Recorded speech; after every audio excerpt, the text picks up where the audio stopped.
Hi, and welcome to the Amphibian Press podcast. This is the second half of us interviewing each other to practice interviews and also let you know a little bit more about our books.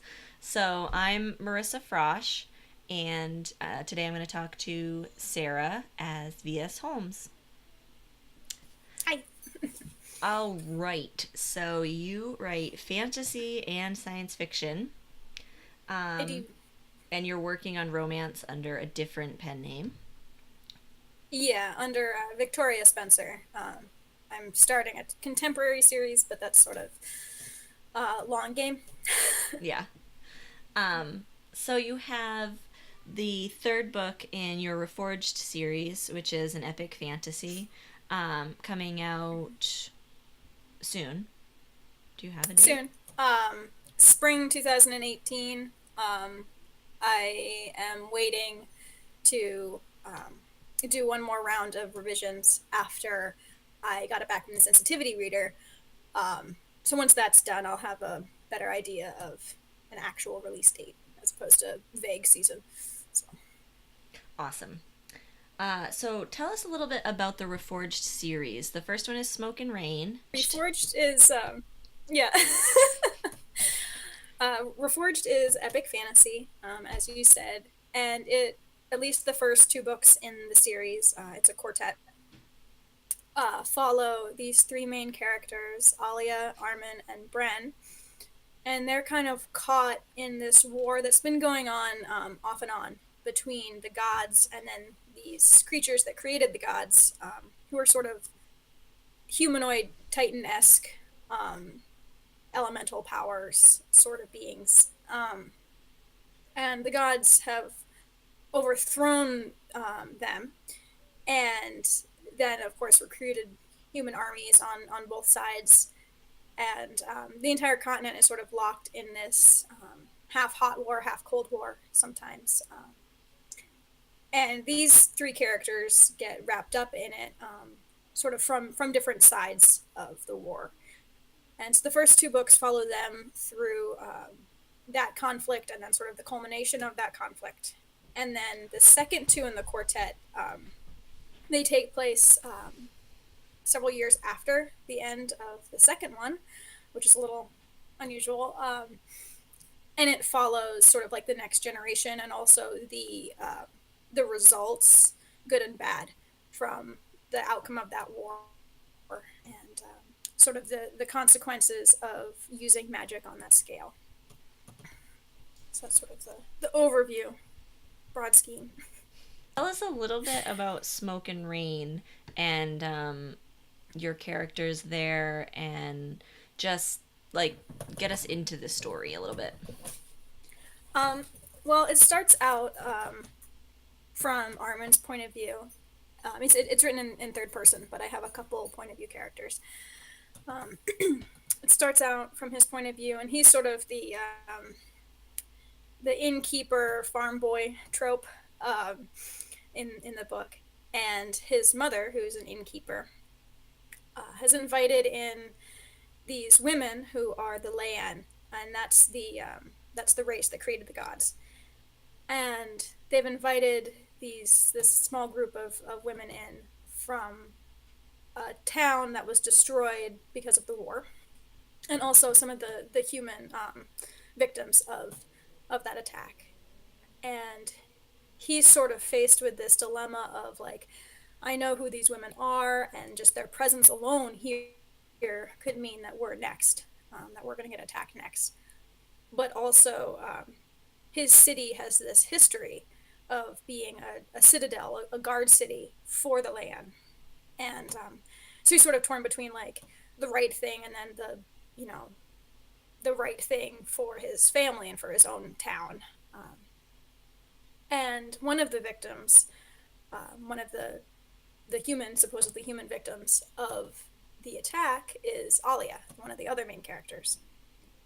And their friendship starts out sort of a little bit at odds, and then he tries to help her come to terms with what happened to her and also her role, sort of in the grander scheme of things. And she also helps him realize that like maybe his quiet life here in the city, in this, small city town, um, isn't really what he wants. So. So your quartet is kind of mixed into like two books that go right together and then another two books that go right Mhm. together. And you said that there's a few years difference. So you Yes. get pretty much all new characters in the second set. What's that? Main characters, yes. Yeah. What's that like? Like, it's just for it to be a series, but you get to switch it up a little bit. I really enjoy it. I think that it's going to be a little different for some readers who are a little bit more used to like the traditional fantasy series where there's like 18 books that all follow the same maybe five characters throughout this this long period of time. And while there are definitely characters that go between all of the books, Anthor is one of them. Some of the main characters from the first two play a larger role as sort of like supporting characters in the second two. Um, I think it's really fun to sort of watch those characters develop, not just over the few years that are covered in Smoke and Rain and Lightning and Flames, but also like after 20 years, following this war, excuse me, um, and sort of them dealing with the like, well, we were these war heroes, but now we're like not. So, what's our place in all this, and do we even still have one? So I think I really enjoy exploring that, which isn't something I could do if the series only covered like 4 years, for instance. Um, so that's been fun, and I also get to explore a little bit like technology advancement and things like that. Because I mean, it's your traditional like medieval era technology, with a few exceptions depending on certain non-human races. Um, but I get to see the city sort of come into a different era, fashion-wise too. Have to include that, and that's been something that's really fun to explore. Originally, the series was still 4 books long, but the first two were the first book, and then the second two were the second book, and then this second quartet that I'm working on were the third and fourth books. And when I was originally querying with Smoke and Rain, at the beginning it was Smoke and Rain and Lightning and Flames in one book, and I forget what the title was. It was something awful, and It was like it's this Heritage or chunk of like something. that. I think that was the series. It was Oh. like something Fated Sun. I don't know, but it yeah, it was this 200,000 word monstrosity that really needed revisions. Yeah, so that's originally how it started, and that's part of the reason why there is this sort of time jump between Lightning and Flames and Madness and Gods, which is the third one. So. In Madness and Gods, the third book, we get introduced to a new character, Keplin. What was it like writing him? I really enjoyed writing Keplin. I started writing what now is Madness and Gods and Blood and Mercy, the last 2 books, my first year of university, and um, or at least I delved into it better at that time. And he's a younger character than the main characters in the first 2 books. He's 16, 17 in Madness and Gods. And so he's dealing with like the adolescence stuff, puberty. Uh, well, I guess post puberty.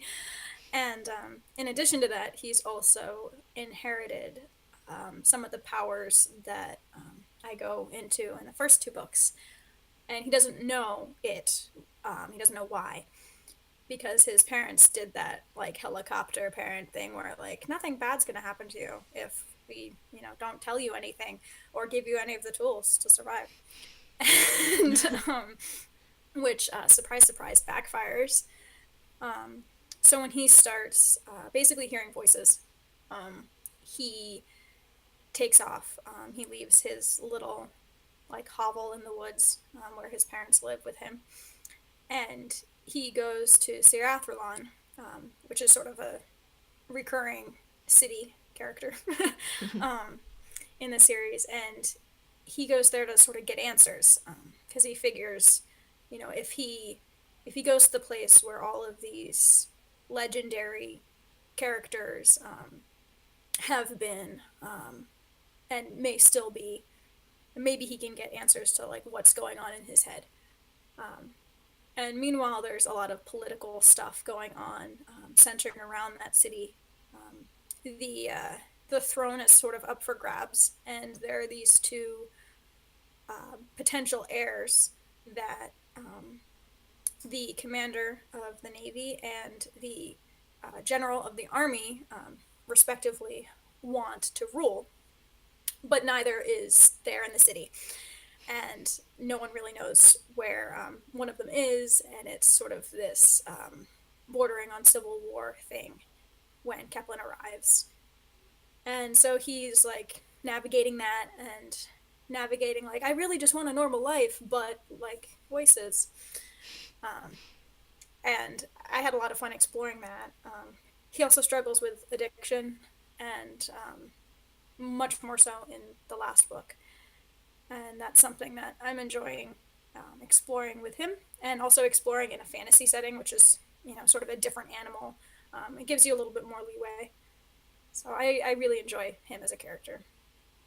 Kepler is not your first queer character, but is he the first queer character that appears in Reforged?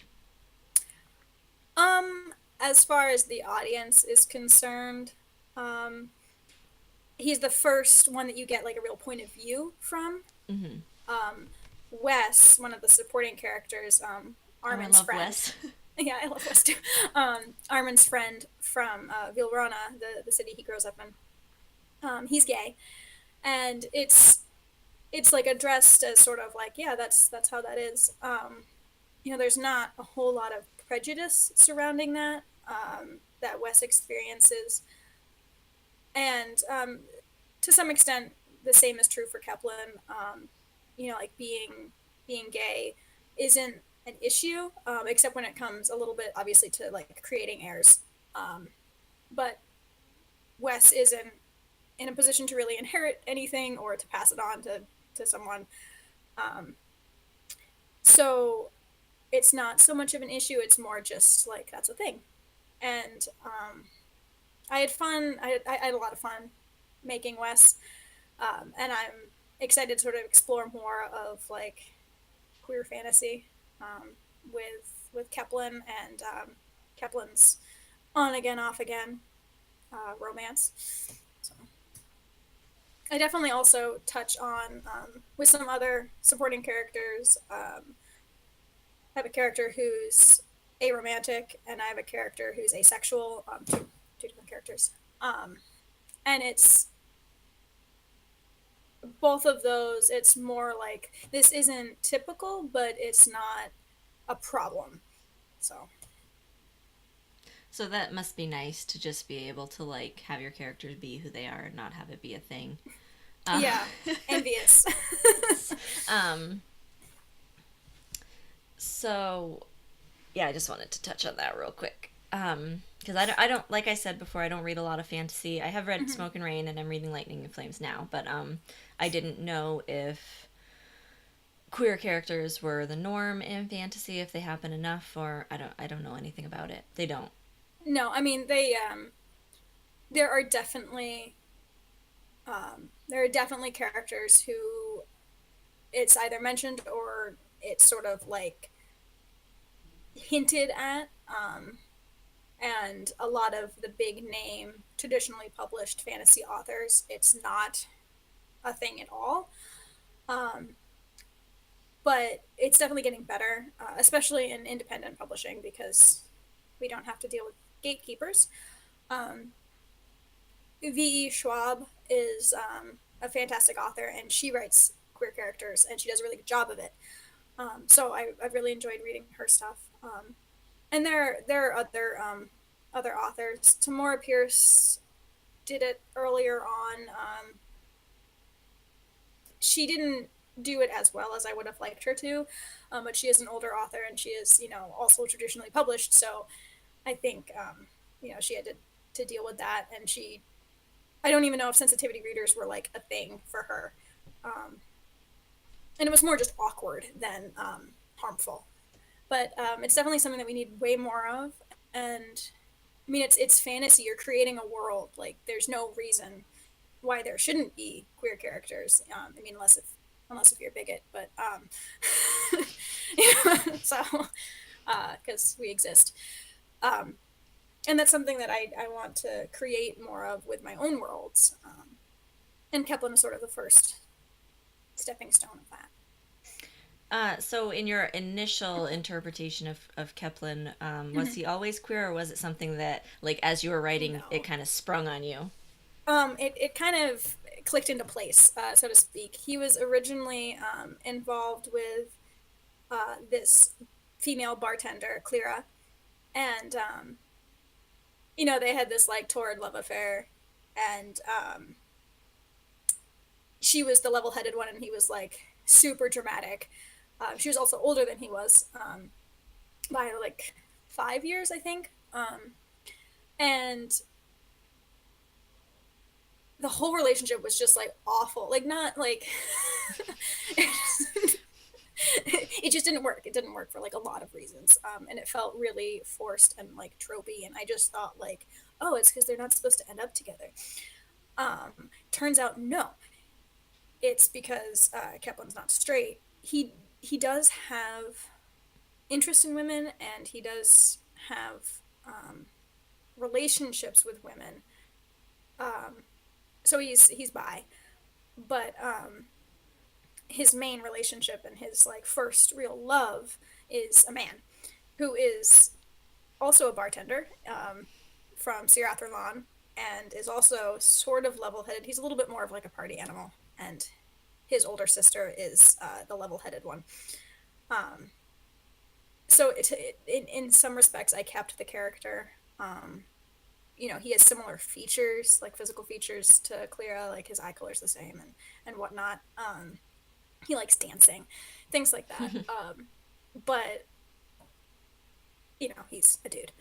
And as soon as I sort of was like, oh, I wonder if, and I wrote one scene where they're flirting with each other, and I was like, oh, no shit, that's why Clara was a disaster. It's not Clara, it's Fierce. And once I figured that out, like, a lot more of the story started clicking into place, just regarding Kepler's psyche and his role in Sirathorlan and whatnot. So larger events that unfold. So no, he definitely didn't start out as gay. I was still stuck in that, like, well, you can't write that if you want to be traditionally published, which is changing. But at the time, like, I didn't really see a lot of mainstream fantasy books that had gay main characters. And I was still planning on traditionally publishing. And so I was like, well, that's off the table. And thankfully, now that, I've chosen indie publishing instead for, like, so many reasons, I have more flexibility, and I can write, like, the books that actually need to be written as opposed to the ones that people think we should write. So on the subject of indie publishing, because our books do say Amphibian Press, I just want to say we started the press after deciding to go the indie route and wanting to offer authors something that was kind of in between, where you have the freedom to write real characters and not just stereotypes. Not that, okay, traditional publishing isn't that bad, it's just not for us, let's put it that way. Right. But so we do have Amphibian Press on our books, and we do offer I don't want to call it a traditional publishing experience, because it's not. Hybrid. Which Amy talks about a little bit in her interview, which I will I'll have a little pop up at the end of this that will go to Amy's interview, because because it will already have been published by the time this comes out. Scheduling. But so I do a lot of marketing. Sarah handles the editing side of things and hiring Business editors sides. and that stuff. I get to do Taxes. the fun marketing stuff. But traditional publishing, you don't really get the marketing. So that's kind of the big thing that we offered, and we also offer higher royalty rates because you're the creator. Right. We just need to pay the electric bill. So I just wanted to throw that in there. So we're not trying to hide that we're indie published or anything like that. We're proud, Indian proud, and if you want help, we're here for you. So let's talk about your science fiction. So you write the Nell Bentley series, which Yes. I'm not gonna lie, and this isn't me being biased. Travelers is my favorite book. It replaced Dance with the Devil by Sherilyn Kenyon when I read it. Move aside, Sherry. I love Nell. I love everything about these books, and I'm so excited for the third one to be coming out. Me too. But let's talk a little bit about the first book, Travelers, just so people can have an idea of what kind of science fiction it is. So, my day job is as an archaeologist, and I've long been a fan of like kind of campy sci-fi, like the X-Files, Fringe, things like that. Um, and I was driving to work one day. I usually have like super long commutes, so it's like good thinking time. Um, so I was driving to work, and I had this idea of like, what would it be like if this woman was digging somewhere, and the site was vandalized, and but surprise, it turns out that like sometimes humans aren't the culprit, and it was sort of like this whole convoluted, ridiculous thing. But I had that first scene, and my writing process is very much like I write a scene, and I don't know anything about it. I just write the scene, and then it's like, okay, this character's kind of interesting, and I sort of want to explore more of it. And that's how Smoke and Rain started, and that's how Nell Bentley started. And as I wrote more of it, I was like, oh, this actually could be a thing.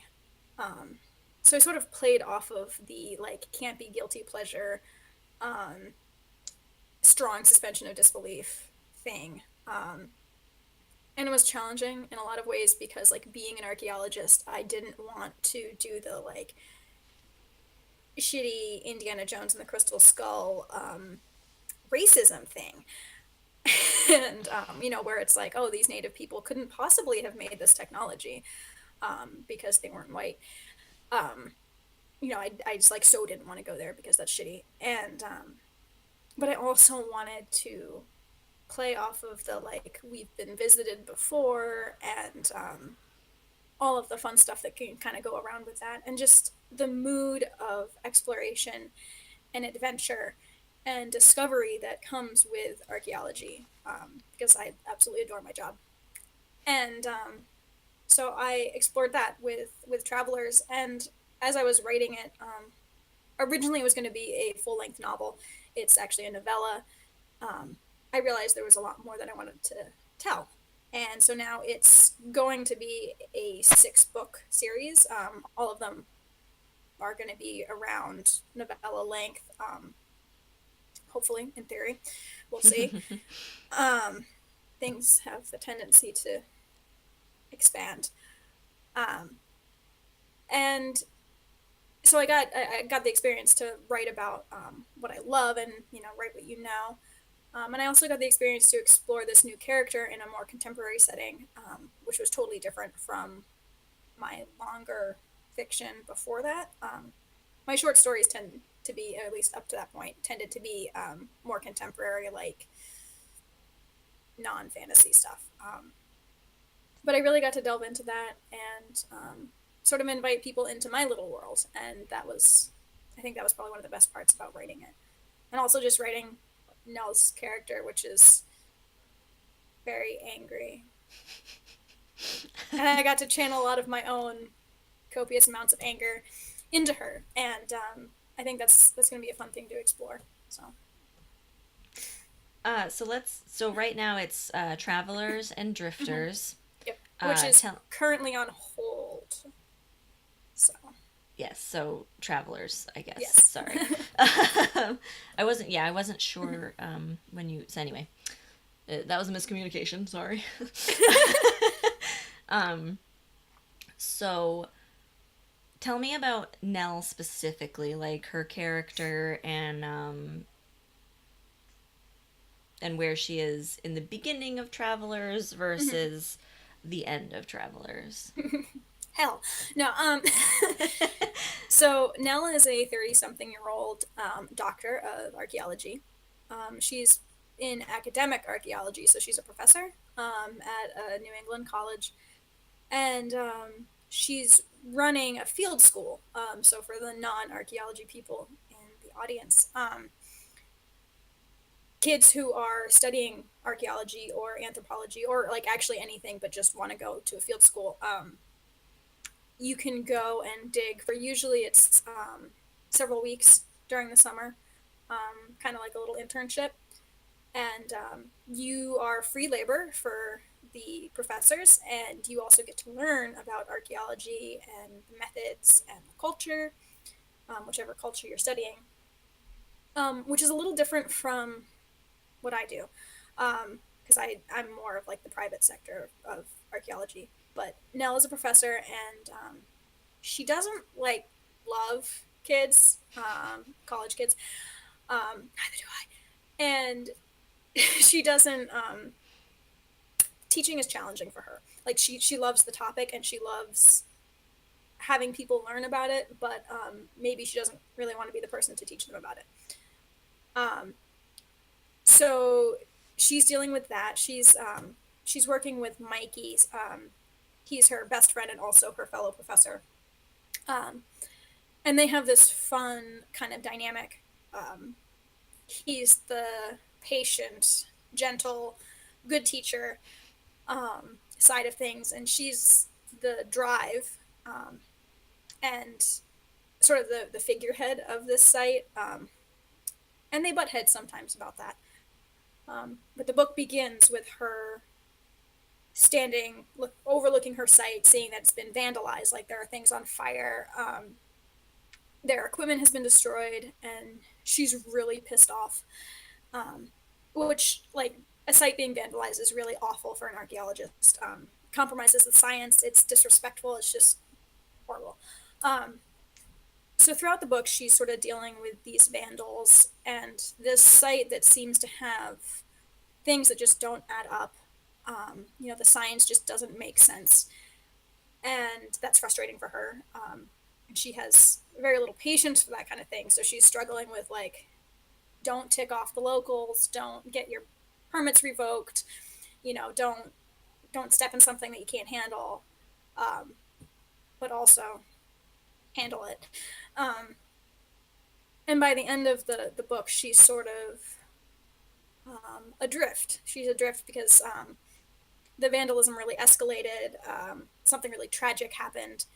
And so she's dealing with the aftermath of that. And she's also dealing with the aftermath of like, the world is not what I thought it is, or was, I guess.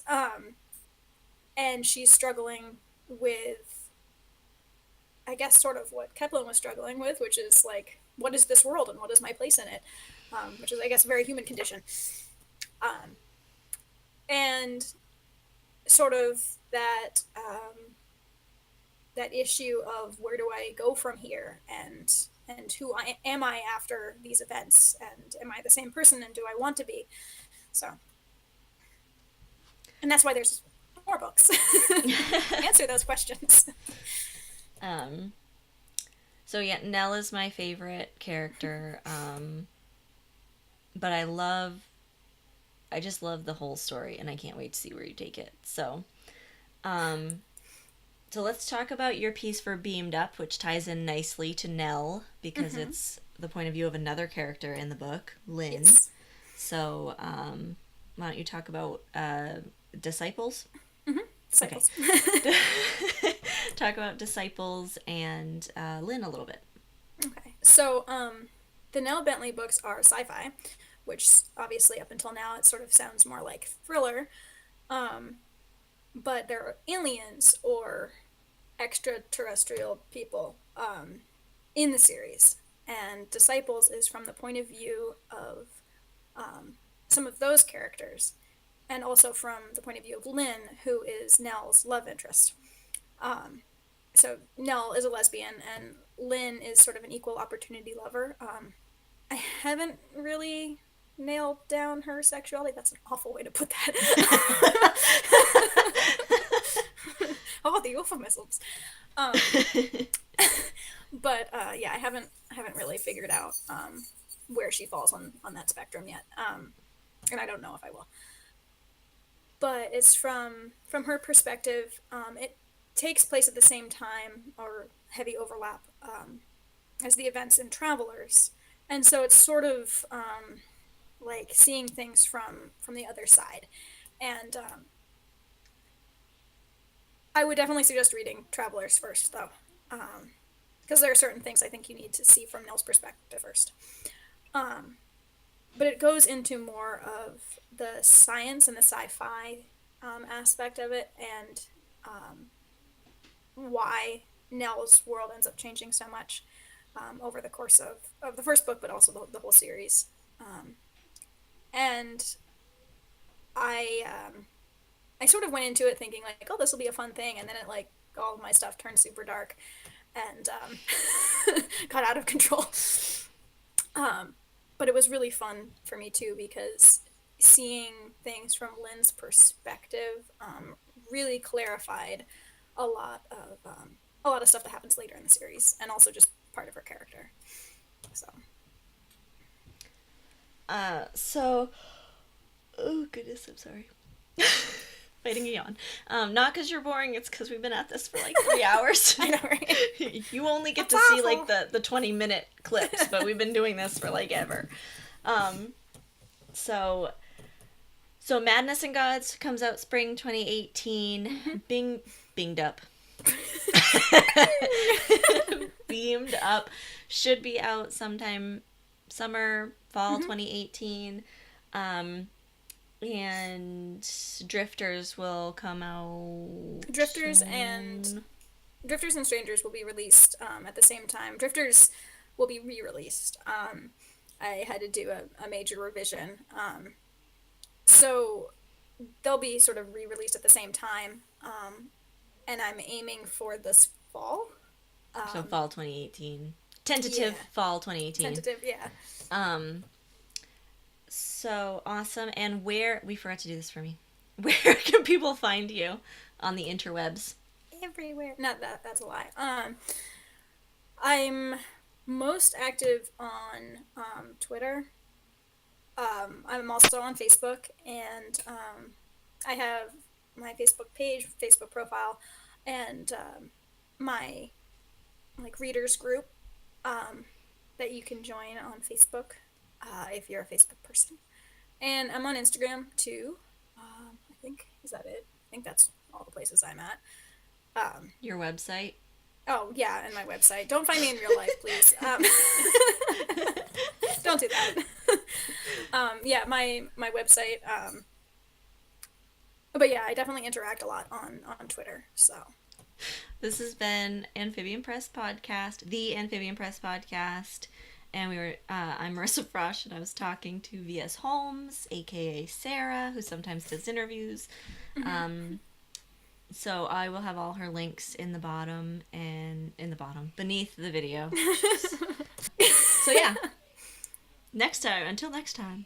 Yes.